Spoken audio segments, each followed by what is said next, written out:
السلام عليكم ورحمة الله وبركاته. أعوذ بالله من الشيطان الرجيم. بسم الله الرحمن الرحيم. والصلاة والسلام على رسول الله وعلى آله وصحبه أجمعين أما بعد. This is the month of Rabiul Awwal. All the believers are enjoying, we are celebrating the birthday of Prophet Muhammad sallallahu alaihi wasallam. At this moment, as a believers, we have to think deeply about what can we do in this special occasion.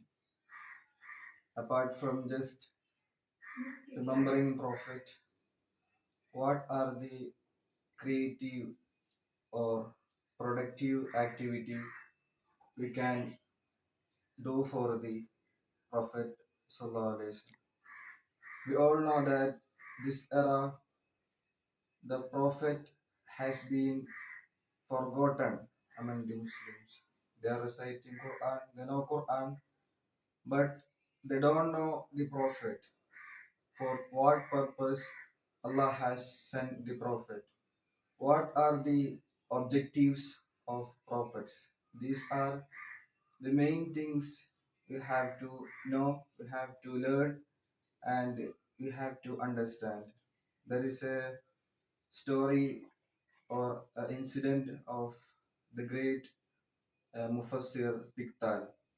He is one who first translated Quran to English, and there's a story that once he saw two men fighting. One is younger man, and the opponent is very old man. The old man is beating very rudely, very harshly the young man, and the young man not doing anything. Then the Piqtal was witnessing all this incident. After the fight, the Piqtal has asked the young man, you are very, you have good muscles, you are very fit, then why not you beating that old man? And he replied that I have borrowed some money from that old man, and the due date is over, and until I can't repay the money, and my prophet has said to me that if the mistake is from our side, we have to be patient. And the other thing is that old man is elder than me, so I want to respect him. Then, after listening that, the Piqtal has been wondered. The Prophet who lived 1400 years ago, years ago, has still influencing the people in their very minute aspect of their life. So the prophet has a big power to influence the people. So while we learning the history of prophet, the seerah of prophet, we have to be influenced from that history, and we have to make people influence that prophet. Then only we can make a big change in the society. The first thing is we have to learn prophet, we have to understand the teachings of prophet, and we have to change our life. The next step is we have to teach that lessons like Quran. At the same way we are studying Quran, teaching Quran, we have to teach the prophet history stories to the community. Then only the community will transform. That are the very basic things we can do in this occasion. I am concluding my words. Wa akhiru da'wana alhamdulillahi rabbil alamin. السلام عليكم ورحمة الله وبركاته. بسم الله الحمد لله والصلاة والسلام على رسول الله وعلى آله وصحبه أجمعين أما بعد. പ്രവാചക സ്നേഹം ചർച്ച ചെയ്തുകൊണ്ടിരിക്കുന്ന ദിവസങ്ങളിലൂടെയാണ് നാം ഇപ്പോൾ കടന്നു പോകുന്നത്. ഒരു വിശ്വാസിയായ നമ്മൾ മനസ്സിലാക്കേണ്ടത് അല്ലാഹു സുബ്ഹാനഹു വ തആല നമുക്ക് ഒരുപാട് അനുഗ്രഹങ്ങൾ നൽകിയിട്ടുണ്ട്. അല്ലാഹു സുബ്ഹാനഹു വ തആല വിശുദ്ധ ഖുർആനിലൂടെ പറഞ്ഞു, വഇൻ തഅദ്ദു നിഅമതല്ലാഹി ലാ തുഹ്സുഹ. അല്ലാഹു സുബ്ഹാനഹു വ തആല നമുക്ക് നൽകിയ അനുഗ്രഹങ്ങൾ അതൊരിക്കലും എണ്ണിത്തിട്ടപ്പെടുത്താൻ സാധിക്കുകയില്ല. യഥാർത്ഥത്തിൽ അല്ലാഹു സുബ്ഹാനഹു വ തആല നമുക്ക് നൽകിയ ഏറ്റവും വലിയ ഒരു അനുഗ്രഹമാണ് അന്തിമ പ്രവാചകനായ മുഹമ്മദ് സ്വല്ലല്ലാഹു അലൈഹി വസല്ലം. ഒരു വിശ്വാസിയെ സംബന്ധിച്ചിടത്തോളം ആ ഒരു പ്രവാചകനെ സ്നേഹിക്കൽ അവന്റെ മേൽ നിർബന്ധമായ ഒരു കാര്യമാണ്.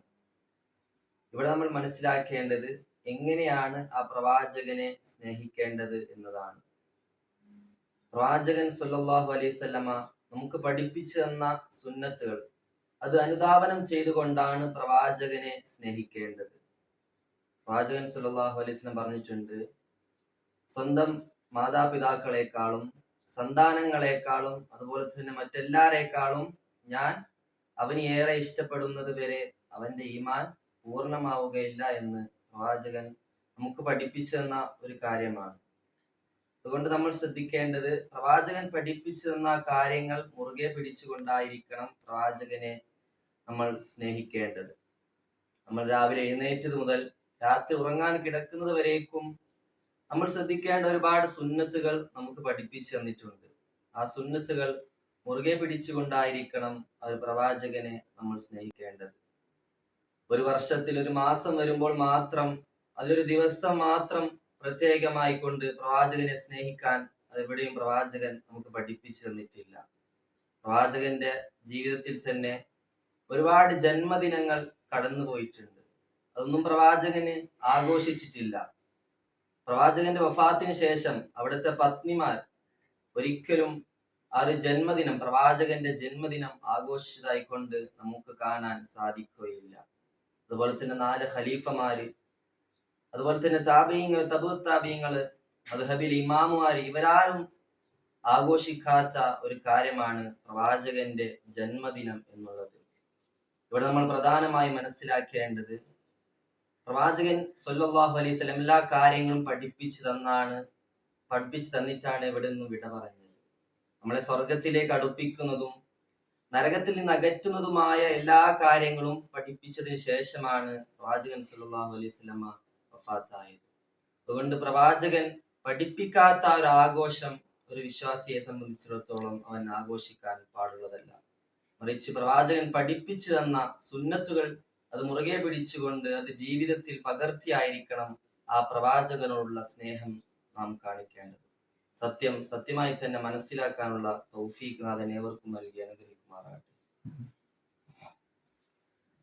അസ്സലാമു അലൈക്കും വറഹ്മത്തുള്ളാഹി വബറകാതുഹു. അൽഹംദുലില്ലാഹി കഫാ വസലാമുൻ അലാ ഇബാദിഹിൽ ലദീന ഇസ്തഫാ. അമ്മാ ബഅദ്.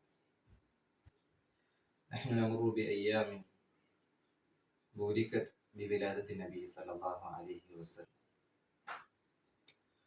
كما عرفنا أن محبة النبي صلى الله عليه وسلم واتباعه واجب علينا في جميع شؤون حياتنا. كما روي عن أنس بن مالك رضي الله عنه: لا يؤمن أحدكم حتى أكون أحب إليه من والده وولده والناس أجمعين. بالنسبة إلى هذه الأيام المباركة بولادة النبي صلى الله عليه وسلم، نحن نرى وجوها شتى لمحبة النبي صلى الله عليه وسلم، أو ادعاء بأنها محبة النبي صلى الله عليه وسلم. مع قطع النظر إلى هذه الاختلافات والنزاعات، هذا وقت لتجديد همومنا ولنأخذ عزما صارما لاتباع سنة نبينا محمد صلى الله عليه وسلم. نعرف أن الصحابة في سالف الزمان كانوا في حالة عشواء وفي حالة فوضى، ولكن لما بعث النبي صلى الله عليه وسلم واتبعوه اتباعا كاملا ولما استعدوا لأن يتبعوا النبي صلى الله عليه وسلم اتباعا كاملا في جميع شؤون حياتنا صاروا قادة الدنيا وسادتها. اليوم إذا سمعنا أسماءهم نقول رضي الله عنه.